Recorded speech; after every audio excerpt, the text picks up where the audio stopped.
अपहरण झालेल्या 17 वर्षीय मुलाचा प्रेमसंबंधातून खून, 2 आरोपी नांदेड एलसीबीच्या जाळ्यात।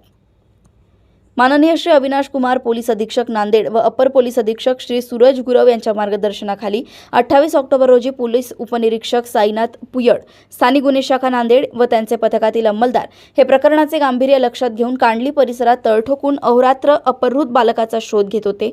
नमूद गुन्ह्यातील अपहृत बालक व आरोपीचा शोध घेत असताना कांडली बुद्रुक गावातील गणेश संभाजी दारेवाड व त्यांचा मुलगा विशाल गणेश दारेवाड या दोघांनी मिळून नकुल संजय पावडे यास ठार मारले असल्याची गुप्त बातमीदारांकडून गोपनीय माहिती मिळाली। त्यावरून पोलीस उपनिरीक्षक साईनाथ पृष्ठ व त्यांचे पथकातील अंमलदार यांनी सदर दोन्ही इसमांना ताब्यात घेऊन विचारपूस केली असता त्यांनी गुन्ह्याची कबुली दिली। नकुल पावडे याचे गणेश दारेवाड यांच्या मुलीशी प्रेमसंबंध होते। गणेश दारेवाड यांच्या मुलीचे लग्न झाल्यानंतर सुद्धा नकुल हा तिला त्रास देऊ लागला। त्यामुळे गणेश दारेवाड व त्याचा मुलगा विशाल दारेवाड यांनी मिळून 26 ऑक्टोबर रोजी रात्री 1:30 ते 2 वाजताच्या दरम्यान नकुल पावडे सोबत धक्काबुक्की करून त्या जमिनीवर खाली पाडून त्याच्या छातीवर बसून नकुल पावडे गळ्यावर गुडघ्याने पायाने मारून नकुल पावडेचा खून केला सांगून गुन्ह्याची कबुली दिली।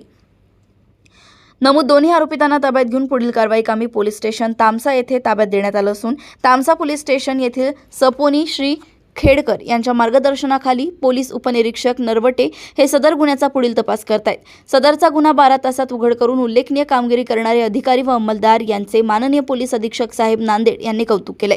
नांदेड येथून सहसंपादक रणजित मस्के यांची रिपोर्ट।